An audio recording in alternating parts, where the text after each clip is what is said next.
Hi, everybody. Welcome to World AIDS Day weekend.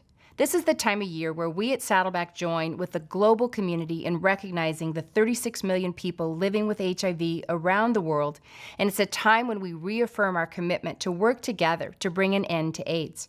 As you probably know, HIV and AIDS is a signature issue of Saddleback Church. We know it's not a sin to be sick and that your illness is not your identity. At Saddleback, we are committed to offering compassion, community, and real solutions for people living with HIV. Recently, there has been encouraging progress in the fight against HIV. Globally, the infection rates and AIDS-related deaths are at the lowest they've ever been. But we're not done yet. Around the world, about 6,000 people are newly infected with HIV every single day. In the United States, a quarter of those new infections are among young people aged 13 to 24.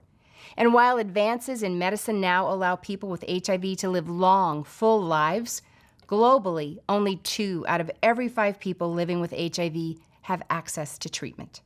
The church is a game changer in this fight, connecting people to relationships and resources that can get people on the path to health. HIV can be an isolating disease, and we as the church can continue to be a welcoming place to those who struggle, those who are hurting, and those who are alone. Jesus loved and cared for those who are sick. We are called to as well. We care because God cares. If you are living with HIV, you are welcomed and loved by your church. HIV also has the potential to rip apart families, leaving children orphaned and parentless. The church has the ability to help those children become sons and daughters again. Today, many children in Rwanda are thriving because of your generosity. Our orphan sponsorship program helps families in Rwanda take in and adopt orphan children with the support of the local church. So this weekend, consider how you can give back and make a difference for people infected and affected by HIV. You can become a part of the HIV&AIDS Initiative right here at Saddleback and at every Saddleback campus around the world. We'll train you, offer simple things you and your family or small group can do with very little time that will make a difference for someone living with HIV.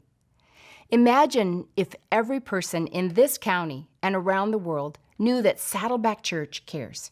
Imagine if we had so many people serving in the HIV&AIDS Initiative that HIV infections went down in your neighborhood and caring for people went up.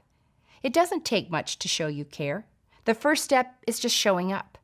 There is a role that every person can play. Get tested and know your own HIV status. You can take a test in the privacy of your own home, and we are here to support you. You can make a difference by going on a peace trip to help churches in Rwanda care for people living with HIV. This year, I want to ask you to pray about whether God wants your family to consider fostering a child in our own area who is living with HIV, or to adopt a child living with HIV who has never known the love and acceptance of a family. Imagine if the foster system in our area had no more children waiting for a family. Churches have enough families to care for every child waiting for a family here and around the world. You can join us in prayer for people living with HIV and their loved ones. I encourage you to take just a small step of compassion this week. Visit HIVAIDSinitiative.com or email aids@saddleback.com to get started. I am so thankful for you as a church and the ways that you serve so selflessly for the hurting and the marginalized. Together, we can continue to push back the darkness and offer hope to those living with HIV. We can end AIDS and let people know that Jesus is their hope.